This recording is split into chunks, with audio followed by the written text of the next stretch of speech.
Get out the insurance cards, get out the copays. The office is open, my friends. Brought to you by drroto.com. So let's get to it.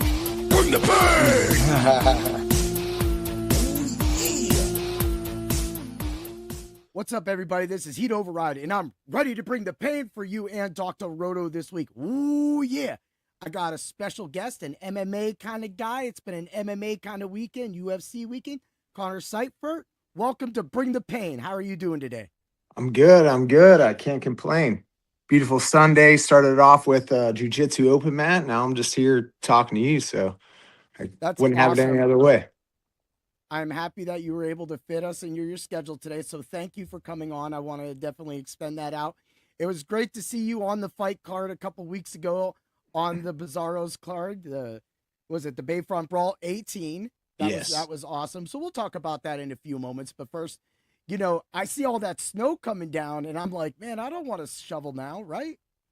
Yeah, no, I always say it every year, and I tell everybody all the time. I'm like, if I could just move somewhere a little bit more south, but then I never do. I just end up putting up with it. But I used to love it a lot when I was a kid. But yeah, now it doesn't seem like that much fun to me. Well, I feel the same way. I remember when I used to just roll down those hills, whether there would be snow on them or not. And I'm like, that is probably why my body aches a little bit too much at times nowadays. We'll not be doing that again. Oh, yeah. No, I've had my fair share of when I thought I could snowboard, hitting my head off the ground and accidents for sure. Oh, yeah. Well, you definitely push it a little farther because, of course, you're the owner of the Oasis MMA Academy in Erie, Pennsylvania. So tell us a little bit about your place. Yeah. For gyms in Erie were new. I just opened up April 15th of this year.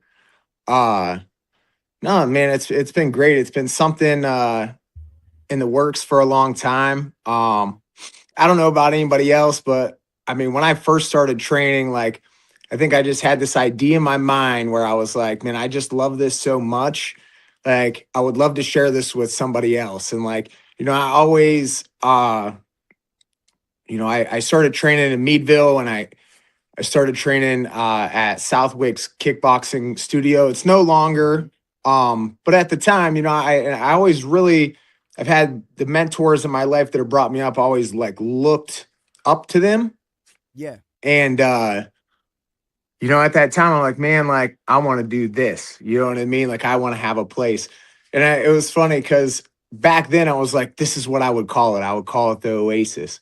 And like, years went by, and, there was times where I didn't think about it, times that I would think about it. And, this last, I'd say, from January to April, I just like was obsessed with this idea of just making it happen. And, just things fell into place. I had the opportunity, and and it all just fell into line. A little bit about the place.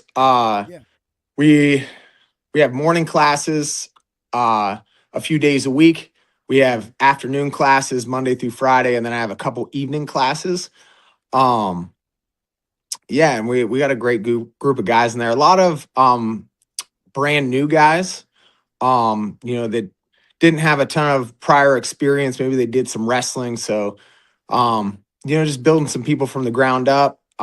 We've got a few people in there that's had some experience, but other than that, man, I like to think that it's a place for the misfits to come and, let their personalities out and, have that place that they look forward to going each week. So.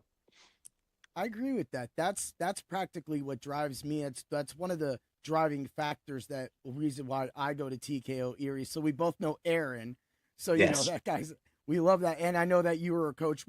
You coached Aaron when he went up to Buffalo. That's correct, right? Yes, sir. Yeah. Yes. We'll get to that in a few moments. But yes, when it was, so I'm the resident old guy at TKO Erie.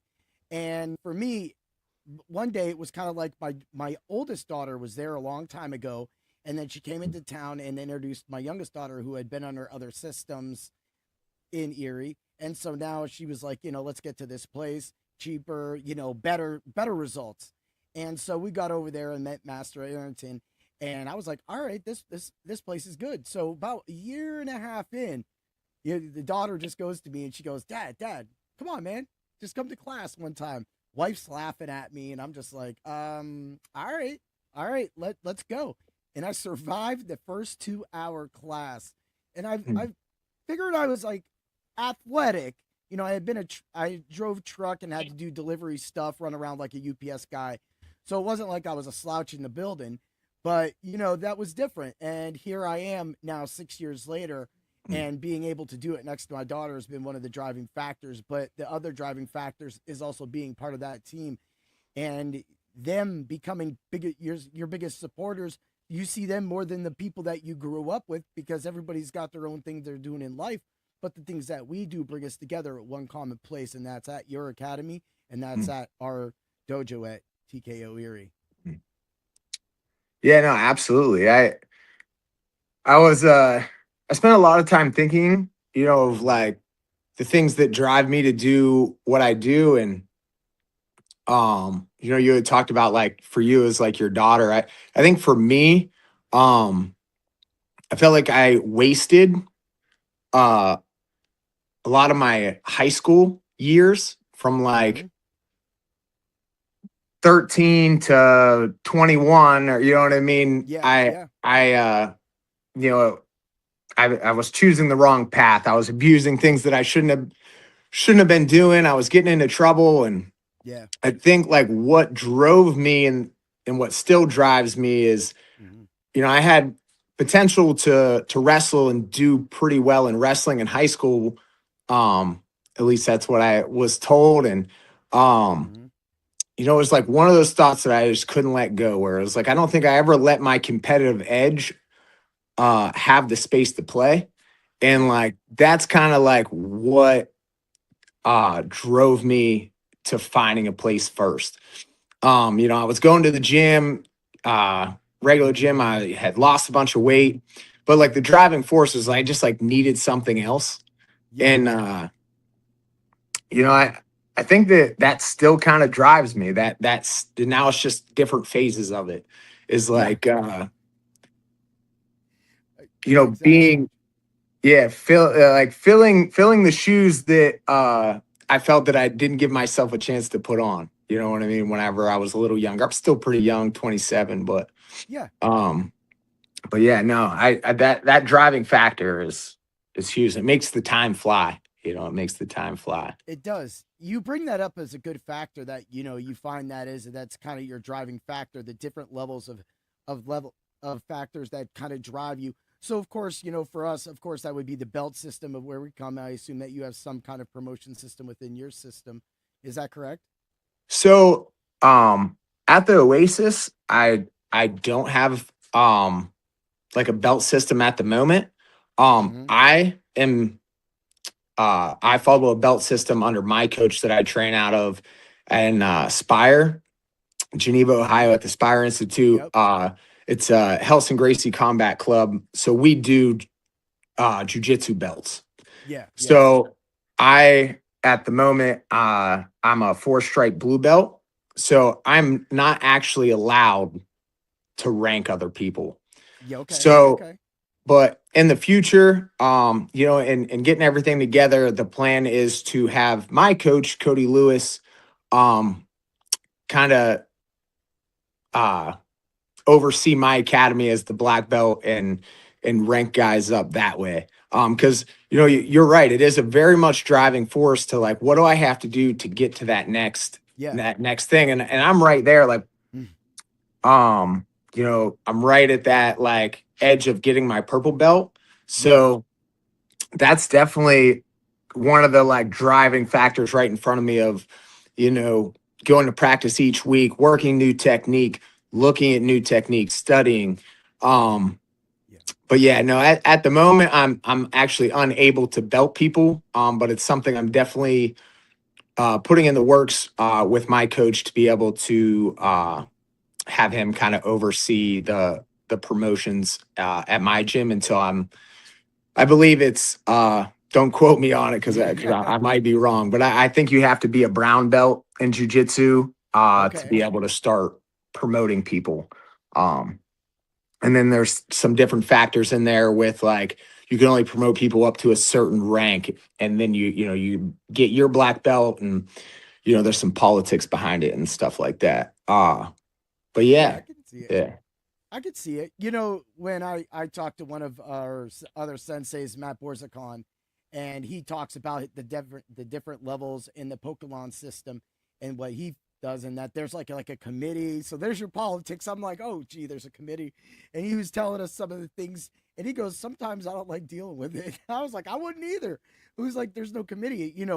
Being under Master Brian, he is the all factor. So that right now there is no committee. There is no that when he promotes and does it civil. He brings everybody else up as well too. He has other black belts signed so that everybody is level, and he presents everything out. So being more of a karate, because that's his background and everything with that. So it's great learning all the different systems and being able, because I know that a few of our guys come in as wrestlers, BJJ guys, and stuff like that, and it's all different. For me as a point fighter, I'm not going to do that. I'm in the 35 plus division. That's what I do. That's how I fight. That's what I own. And for me, that's what I train for. But of course, the competition is a lot younger than me, so they get us ready for those next matches. And speaking of which, you had a match. I think the gentleman's name was Turbinger, and you fought that. You ended up winning. You got the decision. Do you want to walk us through that match real quick? And what did you do different this time in growing as opposed to maybe your last time you were in the octagon? Yeah, yeah, no, absolutely. So it actually ended up being, I think it comes out labeled as a TKO. But it was honestly the weirdest fight that I had. Because in between the first and second round, there was something that happened in the crowd with a gentleman. I think I had heard, not 100%, but I think I'd heard he maybe had a seizure. So he Oh, had to get taken care of, and they had to ambulance him out of there. all So then right. we were not able to compete until another ambulance came on site. So that could be, I know how it felt for me. Yeah. You got to stay locked in. Yeah. And I felt like I did that pretty well, and I don't know what that feels like for Jesse, my opponent, but Yeah. it ended up, we did the first round, waited 20 minutes. We did the second round, and Jesse had decided that there was something going on with his eye and that he was not going to continue. So it ended Yeah. up being a TKO. Mm-hmm. But really he just didn't answer the third bell. Um, Yeah. Great fight. Yeah. I think what had changed, not necessarily just for this fight, but I Yeah. know what have had to change since I've fought 4 times this year. Okay. Um, in February, I I used to make very big weight cuts, Oh. and those weight cuts were catching up to me. I was Mm-hmm. making 30 pound weight cuts in, the time of camp. And just, I was, at that time still amateur. So a lot of Yeah. it same day weigh-ins. And it was just like getting to me. So I had to change my strategy on that. Yeah. Yeah. I would I had to say. I had to take care of some things, get some blood work done. I had Mm-hmm. to fix some thyroid stuff just because cutting so heavy and so many times within a short amount of time actually will tank your hormones and things like that. So I had to change that. There was no way Yeah. that I was going to continue to accept fights at a reasonable time. Um, and then another thing is I started working with a boxing coach. I Mm-hmm. was unable because my gym that I fight out of and represent is out of Ohio. Yeah. And sometimes my work schedule doesn't line up with the striking days out there. Yeah. And I just like fell on an opportunity to work with Drew McNair. Mm-hmm. And man, it's been great. It's been great. That's And that's having awesome. that, yeah, having that. And I'd say that was the big change that was made in the middle of this year, and now just like working with him and getting comfortable, and then having Drew and Cody kind of mash up and work together and, help me like crisp my style up, has been great. This last camp specifically, I really worked on mentality. My pro debut in August, I went out there. I felt like I fought a very technical fight, but I didn't fight with aggression. I think as my coach Drew would say, is like, sometimes we go out there, we box, and sometimes we fight. You know what I mean? And the difference is the aggression. So I really tried to go out there this time with staying calm, but being more intentional and way more, I don't know if I would say violent, but aggressive in my movement. So I think that, yes. So that time, I'd say that was probably something I worked a lot in this camp building up, was just the mentality of, because I've been knocked out a couple of times. So sometimes you get in there and you got to get over that fear of that one punch will put your lights out. And, I have great coaches and I have great people around me. And like, I also myself do some digging into like mentality stuff that I'm normally good with that, with that, like overcoming the psychology of that, but it always pops up when it's time to ride. And this time I was able to, these last couple of times I've been able to just accept it, get in there and do it for the love of the game, and I think before I'd put myself on a big pedestal of like, I have to perform this way. I can't lose. You know what I mean? It's unacceptable.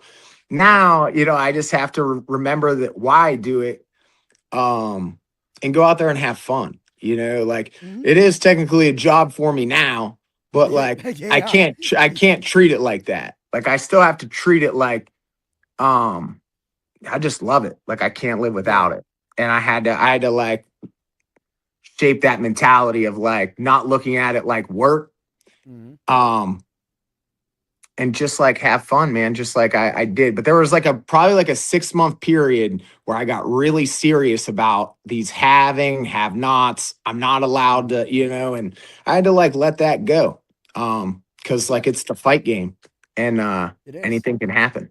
So, and that's really big. Now I have, and thankfully, but it doesn't matter. There's a chance that could happen. I have not been knocked out yet, but I've had my bell rung just like all the rest of us. This is karate. There's kicks that come flying from different angles that you just don't see coming sometimes.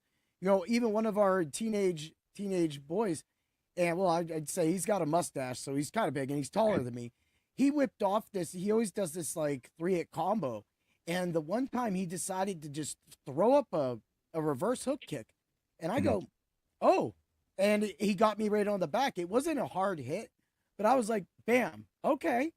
So as that's kind of like the camaraderie that we have with that battling and that learning, you are right. So there were serious moments. There was a point that, I couldn't crash. I couldn't lose. And most of the part with the point fighting, it's not like what you do, because what you do, you can be more seriously hurt, because in some tournaments, they don't allow face contact.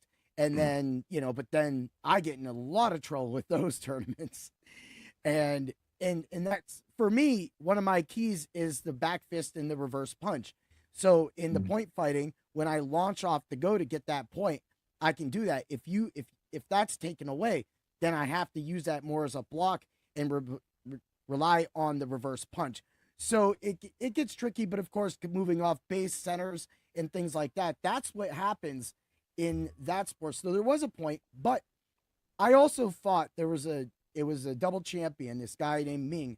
He came in, he was under a different system, black belt before though, but now he's a brown belt.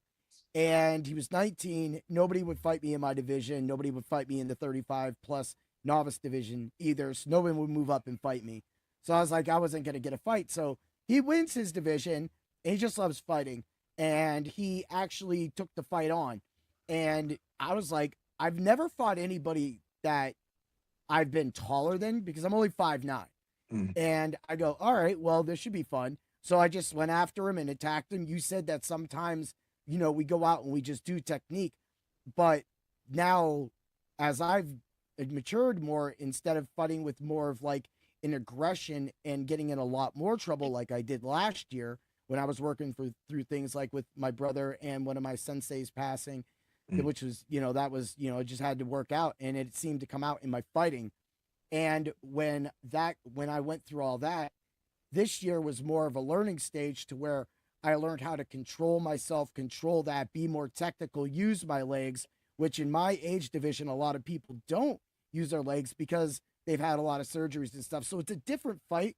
Know your rules. And that's exactly what you were saying. You go into these matches up here, but until you actually learn your way around the mats, then that's when you truly start learning, because that aspect sometimes can't be duplicated at the ring. It's in that ring. And sometimes you have to work on yourself. And that's the time that you work on yourself, when it's 1v1, you versus somebody else. No, absolutely. Absolutely. And those are that's really like the beauty of it, like the diverse, I don't know what word to fill in there, but like the diverse, harmony. Diverse yes. harmony. Yeah. Yes, there is no like cut and dry, this is what works for everybody. Yeah. So like when I go out there, when we go out there, there's something to be learned each time. And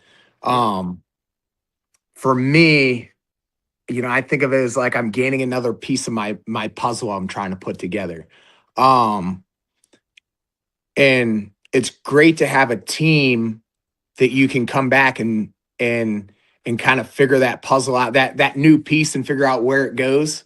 And that's great. And you had kind of touched on just some outside things, even outside of fighting, that can play a very big role into your performance, or just even your training.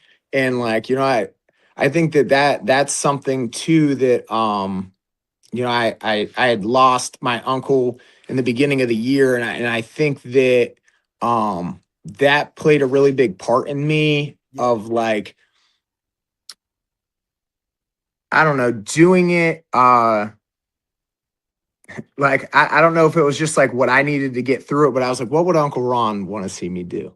Like what would, motivation. and yeah, exactly. So it was like, I think I take that in there with me all the time, in different aspects, like, and I get different pieces of it, because, we love it, right? But sometimes sometimes competing at higher and higher levels gets, it can get to your nerves a little bit. So like, and you got to learn to combat that part. Yeah. And I think that those are the different things, like those little things that we know that like lights the fire in us, that you got to use to get in there and, apply the pressure. Yeah, absolutely. Go forward. That's actually like, so that's my aggressive. I'm a high blitzer. The minute you drop your leg, or if I slap it down, I'm not a leg grabber, so I'm a leg slapper. So most of the time I'll slap and I'll bring in the reverse punch right into the back. So that's kind of what it does. But also, of course, being in, karate and practicing the kicks, I've been able to, through a lot of the training and what we do and the motivation we do, I've been able to get a better stretch. And then that's allowed me to do more kicks. It's opened up a lot of things. So for me, it's just like you said, everyday learning, everyday progression, just becoming better, becoming a better part of ourselves, because that's why we do this. This is not more than passion. Some people could go, well, I'm a gym rat. No, this isn't a gym rat thing. This is, we go there and we truly love it. And it's a part of what we do daily, every day, every single week, to get better and go that in the next division. Oh yeah, it's moving meditation. I tell that to my guys all the time. All the time. It's moving no matter what is going on in my day to day, whether I'm coaching or whether I'm training, I'm not thinking about anything else.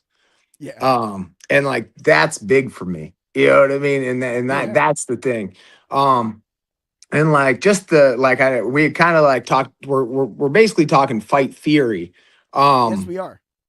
so that I was just having this conversation with my boxing coach Drew McNair, Hmm. where it's just like I'm fascinated with the feeling, the thought, and everything behind the little movements where it's like Yes. when I throw this punch, I I made this very slight change. Maybe it doesn't look like it, but to me, I'm like, oh, Uh-huh. now instead of having my foot like this, I moved it over an inch and I turned, like Hmm. it, Yeah. the little things of like this, like mind and body connection to me. Um, that's why I love it. Like Yeah. even if I never fought again in the cage, Yeah. not sure that I could, I'm not sure I could go without training and I go without challenging my mind to Yeah. use my body to the 100% of its capability. Like I Yeah. think for me, that is what truly excites me in my Hmm. like weekly training regimen of like, okay, we were working on this stepping overhand last week. Hmm. This is how it felt. It kind of felt off. What can I do this week to Yeah. make that feel right? And it seems so minor and it's not as Drew would say, it's not sexy work, right? Like it's No. not sexy training. It's not super appealing. Nope. It's just the basic stuff that you train over and over. And I think that's the difference between martial artists and people that I don't know if hobbyist would be the right word or Yeah. like, or No, you're just, right. like, and it's not that one's better than the other, but No. I love it. You know what I mean? Like I don't get bored of it. I Yeah. think, I think there's been times where me and Drew have thrown only 3 different types of combinations for an hour. You know what I mean? And Yeah. there's been times where at jujitsu, we're training, uh, side control and we're training 2 or 3 moves for an hour. And I'm loving the process Yeah. of learning how to make my body do these things that Hmm. yeah, no, I it's agree just with that. that part That's is a big driving force. It's not the driving force, but it keeps the flame, keeps the coals burning it's for that. dude, Yeah. it's right there. Like, so you when you talked about we're talking about fight theory, it was I remember practically there was other times, but this was the first true time that I remember it slowing down for me. Like people that don't fight don't know what it's like when the fight slows down. So I was fighting in it was the Battle for the Crown a couple of years ago, and I launched off because this dude was getting kind of close, and he was doing this goofy kind of diving, and he was jumping at me like and just trying to play tag, but I didn't want that, so I kind of got really mad that he got a couple points off of that. I wanted to launch off the go and make a point. So when I made the point, I hit him twice, and as I brought my reverse hand, I remember his head turning like this, and I go, "Oh boy, bap!" And he just went flying back. On video, it's pretty brutal. Like when I just cock him with it, right? And then I'm like, it was like slow motion to me. I mean that right there, man, it's true ecstasy. Sometimes people don't understand. Oh yeah. No, that slowing down process, my coach Cody, he would always tell we're like we're getting ready to walk out, and he's like he'd always just be like, patience, Connor, patience, because I was always the fighter to come out first round, and I'm just reacting. I couldn't even tell you what happened in the first round. It was just like I was reacting so much that I don't think I was ever actually in the moment, Yeah, yeah, and then it would always take me to get like to the well, I never really sat on a stool in my amateur career because the coach would be like, Cody wouldn't let us sit down. uh-uh. But when I would get over there and I'd talk to Cody and I'd make it through the first round, then I'd be like, I'm in it. Okay, like now I can like it slows down a little bit, but it's still that kind of fast pace where I'm Yep. still reacting. But it probably took it probably took, even just for me, and I think it's probably different for everybody, but Yeah. for me, it took probably until about my 6th amateur fight for it to start slowing down for me. I don't Yeah. know what clicked, but it just like, I was like, okay, like I don't have to, he's throwing a jab, which before felt like it was coming at me a million miles an hour. Now Yeah. it's just like Yeah. real speed, you Yeah. know? And You I bring think that that, up. Yeah, dude. It's like but, Matrix type stuff.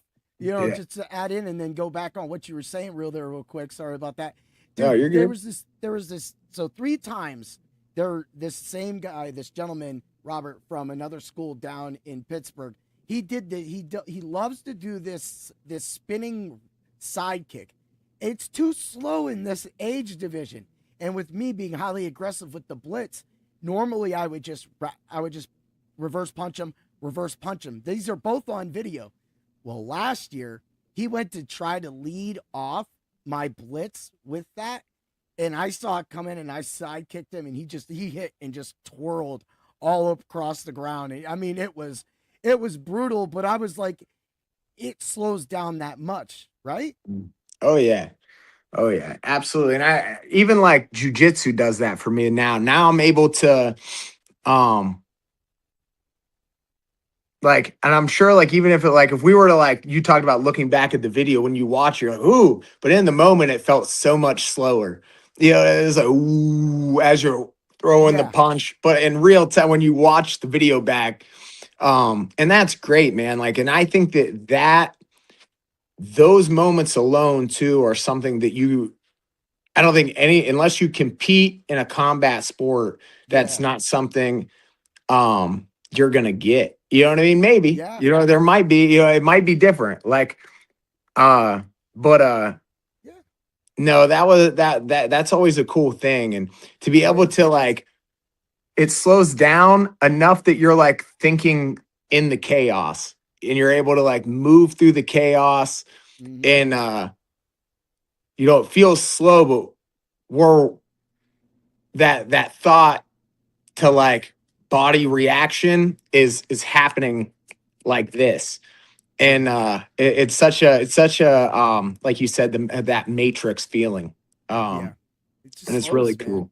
Yeah. It, And it becomes more feeling and instinct than it is like, oh, I see that, I'm gonna do that. I see that, I'm gonna do that. Like, and I try to like I don't preach it to my guys, but when they're picking my brain and I try to like let them know, you know, after sparring, like you don't want to look like you're looking for stuff, you know? Yeah. Like I could tell you're almost like waiting. And I think the important part and something that changed for me was I always used to look for openings and I wouldn't throw unless I felt like I created the opening enough.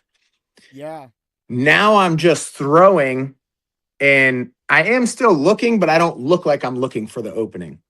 You know, I don't look Exactly. like I'm looking for the attack. And before I would, you know, I'm staring right at where I'm trying to punch, you know, And you and wouldn't things get like there. that. You'd And just be off. yeah. And again, I think it comes down to some time. And you know, I can account for some of these things of like working with Drew with my hands is he does some cognitive drills that I would have never even have thought of, you know, and it's some of the Yeah. things like that.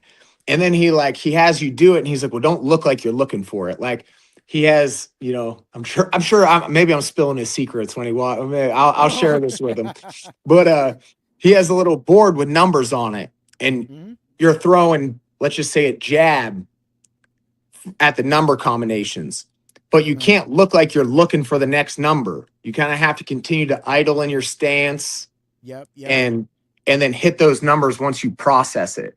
And it sounds simple and it is a simple drill once you kind of like get it down, but the shift in perspective that gave me was like, okay, you know, like Yeah. Leota Machida back in the day. he would stare at people's feet and kick you in the face. You know, it's very the mental aspect of that. And I was like, it kind of changed my my perception. And when I start like looking at different fights and I'm like, oh man, like that's the different level. You know what I mean? So when you're trying to set stuff up, people are reading your facial expressions, your where you're looking. So if I can almost trick you in the moment with doing that, Yeah. but it took me doing these drills that had shifted my perspective, you know, and Yeah. if it wasn't for such a great coaching team and people, you know, you have that of Yeah. people can see our progress before we do, or the things that we need to work on before we do. Yeah. We might feel like, you know, we're all our own like biggest critic, but it is nice to have people like Master Brian, people like my coaches Drew and Cody to be like, all right, I see you're doing this. This is how we're gonna move forward. You know, because Yeah. like I can have all these great ideas, but if Connor gets in the way, you know, Connor doesn't really know best. So it's like I'll shoot. I feel bad for him because I'd be shooting ideas off them all the time. Like, well, what about this? And they're like, well, just Yeah. He does. yeah, He gets me. So sometimes, you know, I'll just word it wrong, and then we'll be caught up in the moment. And he has a way of getting us right. So he goes, yeah. I was like, I meant to do a spinning hook kick, and instead I said a spinning roundhouse. And he goes, wait a minute, you can do a spinning roundhouse. I go, no, there's a guy, and he goes, well, show me. Everybody stop. Rob's gonna show us this move. I'm like, you know, I'm sitting there. I'm like, oh boy, here we go. And then I go to do it and I throw a hook kick. He goes, exactly. That's not a spinning roundhouse. And for the next like 10 minutes, he has us all practicing this. So it was like, it was just crazy. It was one of those ways, but it was like, he took it, he put it out there, corrected me. So that's like, it becomes a joke. I think Aaron might have been there when then that happened. Cause there's just always good moments when everybody's around having that fun. But like you said, to break it down, to do it, to like I said earlier, to move from to read somebody, to go from a punch to an actual sidekick is where we get better. So that's what I do love. Is there something you did as sports as a kid that was part of that driving factor now? Is that something you had talked about growing up and everything earlier? Did you play sports as a child as well?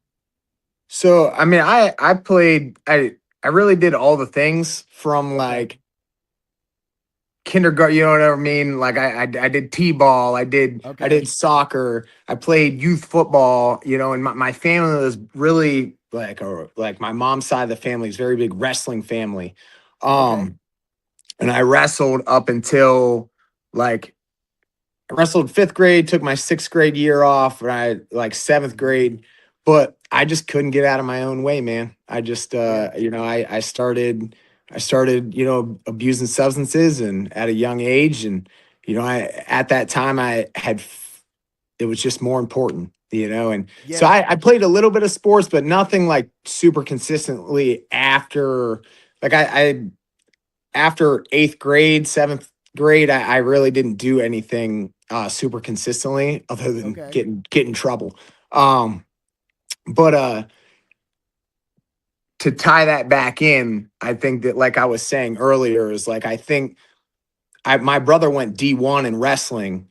Mm-hmm. Um, and you know, I think it was like I just felt like I was capable of more than I gave myself the opportunity to. Yeah. But once I got back in, like I don't know if I'd say I move athletically. I'm more like a chimpanzee that moves around all weird. But Okay. I Everybody's would got their like to, style. yeah, I would like to think that now over the years I have kind of like tapped into that athletic that athleticism. Yeah. Yeah. Yeah.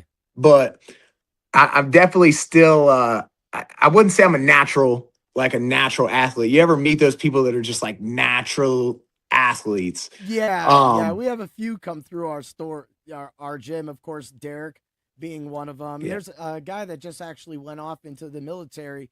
It Ibrahim, dude, this dude would do these like spin kicks. He would start going into these things, and he would do like the fancy moves everybody does, but because he was so rock hard, solid, these moves just had more of an intent, and his opponents were just getting pummeled, man. I was just like, man, this is crazy, but like there's some crazy athletic dudes, and those guys are why I can move fast. That's why. Yes. That's if my 47-year-old self can keep up with those, well, even my daughter kicks my ass sometimes too.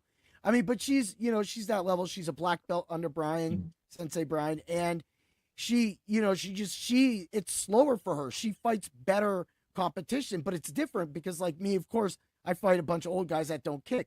But when I fight a lot of the other guys, I do kick. I use kicks, but sparingly in practice. I use them when I need to, but in fights, I use them with intent. But like with her, she knows exactly my bread and butter. So we get like a father-daughter kind of go off, and I'm sitting there and I'm like, if I get like the better on her or she gets the better on me, somebody will shake their shoulders like this. And I'm like, okay, all right, whatever. But every once in a while, I do piss her off. And she stuck me really good on Wednesday. I brought this up on a previous but dude, I did a sidestep backhand right to her face. And of course, I don't use my power in practice. I save my power for the tournaments. And so I got her on the side and I kind of laughed and I did the little shimmy. She literally turned around. I saw these eyes literally blow through me.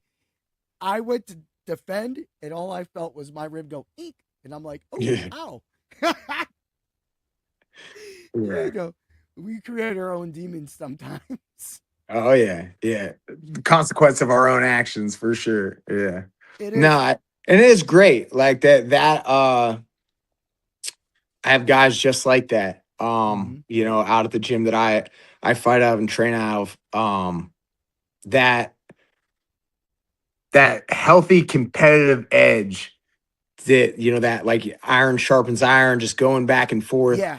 And I like to think that I'm in the process of building, that of the Oasis as well. And like I really do have some athletic guys, couple of guys that played football, a couple wrestlers coming, and they really just watching them push each other back and forth. It's what it's about. It's what it's about. So it's nice to have that like that healthy need to like, I'm like, all right, you got me. Next time I'm gonna get you. Kind of that tit for tat game. Yeah, absolutely. Look, in our fight, in our sparring, of course, it's pretty crazy. The sparring nights at TKO, of course, are a lot more aggressive than what the point fighting tournaments are, unless it's like a continuous match, which are sometimes offered, but not so much like in my division. That's more of like the black belts, and then it'll be open weight.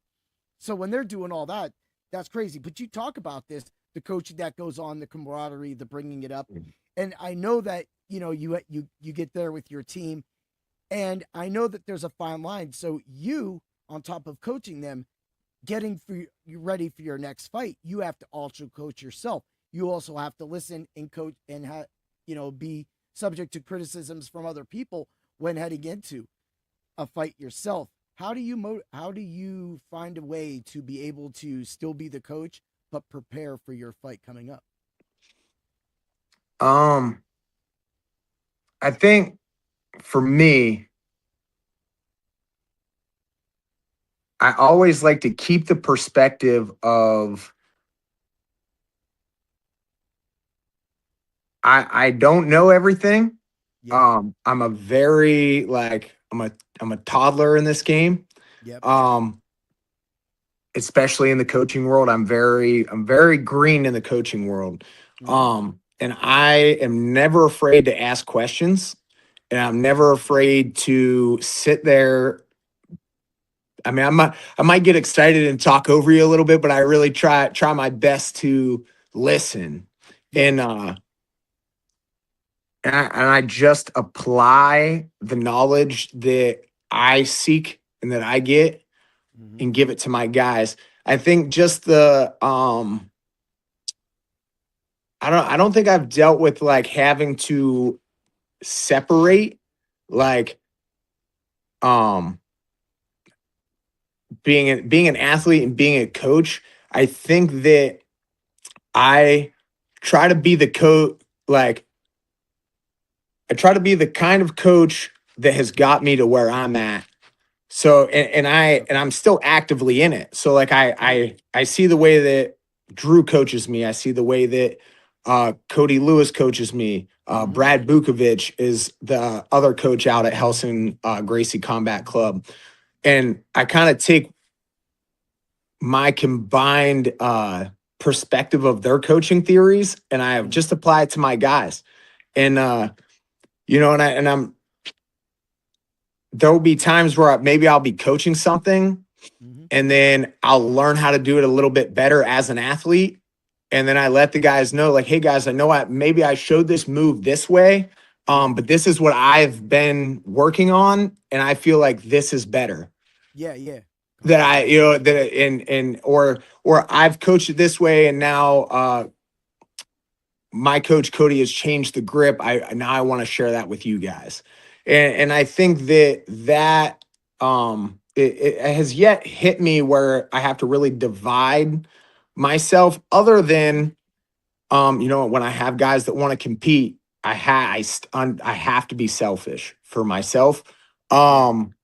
So I really try to balance that. I'd say that that's the only thing that can get a little tricky is like making sure that, because I'm in the process of trying to, make it as far as I can.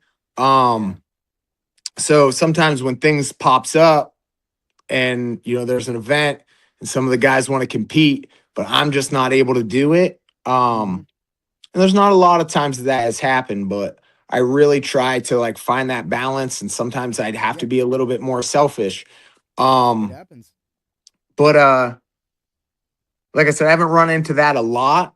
And my guys are great. They're, you have the team around you so that everybody picks everybody is up. So when you need work, somebody else steps in. That's the way a team's supposed to be, right? Yeah, absolutely. Absolutely. So speaking of that, and speaking of coaching, you took Aaron, a fellow student. He's a fellow student at TKO. He comes over. He always comes through. Always has a smile. Always does the food critics. I always mess with him every time he does something. I'm like, well, that was that taco, buddy, right? Yeah. And he does stuff for you. What was the experience like taking him up to Buffalo in that fight? Man, I just it was a great experience. Like, and I'm just I'm grateful that I got to have the opportunity to be the coach in his corner. I had shared with my coach Cody. I was like, is this what you felt? Is it you? Like, I was more nervous than I like before a fight. Because like I'm not in there, I'm not in control. I was like, is this is how you feel? And he goes, yes. Yeah. And it was every time. So it was great, man. Like, and I had full confidence in Aaron. He works hard. He works hard with me. He works hard with you guys. And when he went up there, like you kind of gotta like I know what it feels like to be nervous for your first fight. Yeah, so it's like, you know what I mean? Like I always try to be the person that I need when I'm kind of freaking out a little bit. So, just playing music, hanging out, maybe crack a couple jokes, stay locked in. But it was a good experience, man. And that K4 promotion was great. Everything was run smoothly. I mean, he fought a good fight. And we just got a little gassed out at the end of the second round, and he trudged through. But it was definitely a great experience for me. And it's just one of those things it drives me to want to be better. Like when I'm yelling things from the corner, it's those things where I'm like, okay, I gotta, like, instead of saying it like this, maybe in the heat of the moment, if I explain it like this, it'll, hit a little bit more, or, you know what I mean? Because when somebody's in the middle of combat and you're trying to coach, It has to be as simplistic. Um, so like I've That's tried to, gotcha. I've tried to, because I think it's important even in coaching, like in or like even in practice, like the way I talk to you in practice when I need you to fix something, or if you're sparring and I see something, I try to do it the same way because you're used to me saying it like that, or you know what I mean? Like, Yeah. and you get used to hearing your coach's voice whenever you're in it. So That's those are it. the little things that it opened my perspective to like, okay, that's what, as a coach, this is what I need to do different. Yeah. What I can do different. And You learn. yeah, absolutely. But yeah, no, it's great. It's a great experience. It's It's sometimes amazing. it's like like a surreal moment when I'm like Yeah. backstage and I got like one of my guys fighting. I'm like, Mhm. dude, 5 years ago I wouldn't have pictured any of this. I No, wouldn't have no, pictured any no, of because this. you'd be like, I'm that guy 5 years ago, right? And you're Yeah. just like, get it. And so you bring that up. It's funny because we've talked a lot about, fight theory throughout the podcast and, what drives us and everything like that.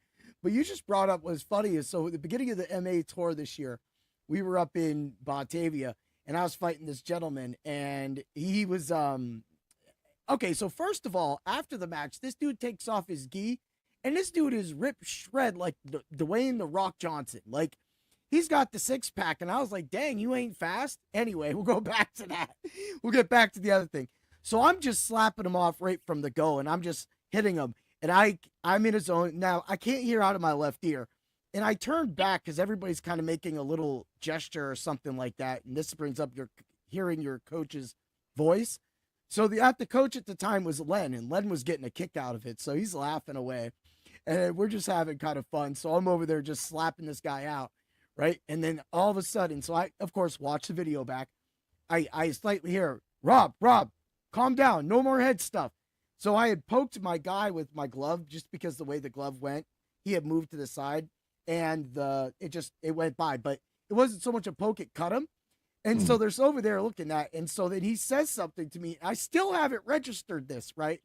So out of nowhere, I do this other move and I come off the line and I give him the back fist. I give him a reverse punch to the head and I drop the reverse punch to his back and I cut him right there. And then finally, Brian's done. He goes, Rob, really loud. Then my head goes ding, right? He goes, stop hitting him in the head or you're disqualified. I said, oh. And then the next move, you see me roundhouse back fist.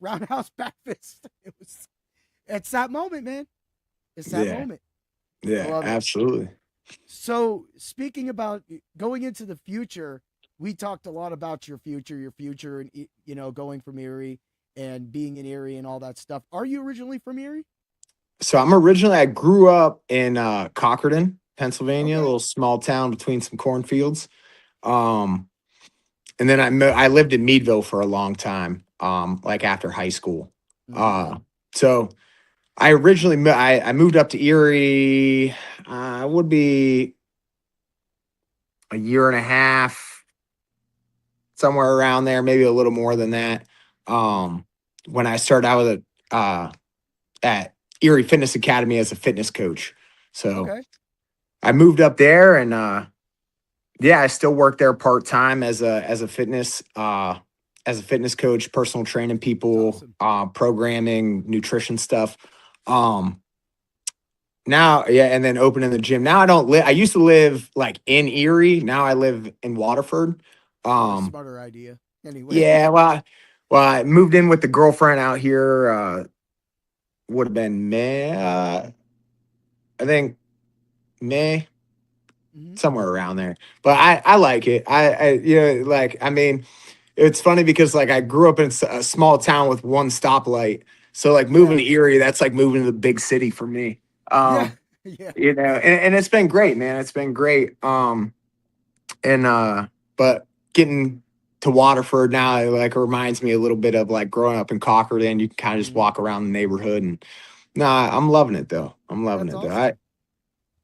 That's awesome, man. And that's I think a lot of people miss about, I think Erie gets a bad rap like that sometimes that people just go, blah, blah, blah. And I go, you know what? It's not bad here. We're able to do the things that we love. Mm. be with the people that we love in a city that is progressively moving forward, and it, doesn't really affect a lot of things. At least that's just my opinion.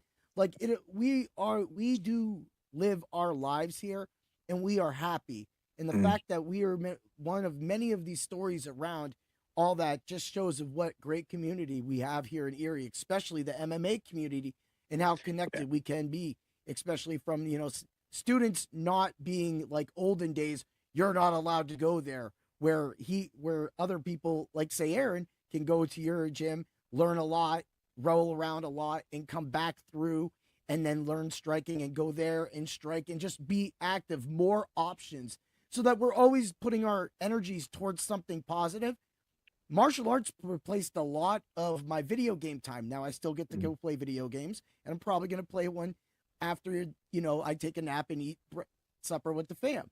But before all that, it's all about doing the things that we love, and podcasting and talking about MMA is what I love to do. So it was great to come on and do that with somebody else that lives in this city, that's trying to make this city better than what it is, and trying to bring up the city, represent the city is where we come from, and that's what we do. Yeah, no, I'm grateful to be on. This is a great conversation. I like look up at the top and it tells me how long we've been talking. I'm like, man, has it been that already? And that's the great thing. That's what I love. Sometimes I get caught up, at the gym too. Like I get to talking about something with the guys, even about whatever, and then all of a sudden I'm like, oh no, I was supposed to be cleaning the mats and getting out of here. Yeah. I love it. I love it. It's awesome. No, but I appreciate it. And how I think of it is like no matter where I am in the world, Erie, Meadville, Cockerton, it's up to me to live a life that I can't wait to wake up to. It's up to me. And Right. I try to remember that most days. Some days, like, like some days I'm just like, Yeah, it's like, yeah. you forget that perspective. But most of the time I try to start my morning with I kind of like talk to the universe like I'm talking to a friend as I'm driving to work, because I got like a 25-minute drive from Waterford to the Oasis, and I try not to forget that. I try to not to forget that there was times where I should have been dead, and I'm not. And like I'm young, and I always joke, I'm like, man, I'm on borrowed time. You know what I mean? I'm on borrowed time. And whether it's true or not, that's just how I like to wake up and approach each day. Cause like I have this opportunity to like live a life that I wouldn't even have pictured was imaginable 7 years ago. Yeah. That like now it's only because like the people around me and like my faith in something a little bit bigger than just my day-to-day life. And then having that purpose of like helping people, and that the other side of coaching is that like, man, those guys are helping me more than I'm helping them in my perspective. Like when I get to wake up and I get to go do that, I look forward to it. You know what I mean? They're in some weird way, it's like they're coaching me how to be a better person each day as well. I agree with that. So yeah, no, it's been great, man. It's Awesome. great getting on here and talking theory. Yeah. I love it. That's what I love to do. Like, anytime like you want to come on like the Fight Club of Pain and talk some before, even if you don't like my co-host, he doesn't even do any of the bets really often. He makes like 2 bets a year, but he just loves talking fight theory. And that's what we love to talk about, and what I turn into bets for my subs and everything on that. But outside of that, it's just about talking that, just getting on, in front of the camera and everything. And so, before we get out of here, I want to make sure that you get all your plugs out, plug your people, plug your place, and let everybody know where they can find you. Yeah, absolutely. So Instagram, Facebook, just Conner Cyphert. My gym, the Oasis MMA Academy, it is on 12th Street, not too far from TKO. It's in between Cascade and Plum, 945 West 12th Street. But definitely big shout out to all of my sponsors. I'm not going to go down the list right now because there's a lot of them. But some of them are friends, some of them are family. They're local businesses in Erie that, man, I'm super grateful that they support me and they allow me to live the life that I live. Without them, Team Cyphert it wouldn't be a thing. But other than that, I appreciate just the community of Erie, the martial art community, and shout out my girlfriend because she puts up with all the stuff. I sacrifice a lot of time to live the life that I live now. Being able to fight, travel, and train, and she puts up with a lot of my my BS. So yeah, the wife's the same with that. With me and my daughter, both. She looked at me at this tournament right before Christmas. She goes, "No more tournaments before Christmas," and I go, "Okay." It's like we know when to bend and push. We did so many this year, and then of course with my daughter, we get to do all that. But when we're doing all this, we're doing it together as a father and a daughter. But she's not there because she has to stay home, take care of the dogs, and man that. We come home and say I've got like a bruise or something like that. They take that beating too. This was definitely portrayed in Rocky. And that's why the woman behind the fighter is always important. It's exactly what you were getting at. They put up with us, and we go do what we do. Absolutely.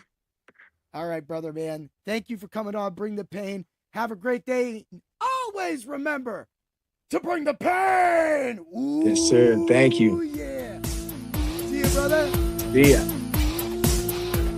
Thanks for stopping by the office. Get your fantasy prescription by subscribing to the channel and checking out drrodo.com. Until the next visit, be well and take care.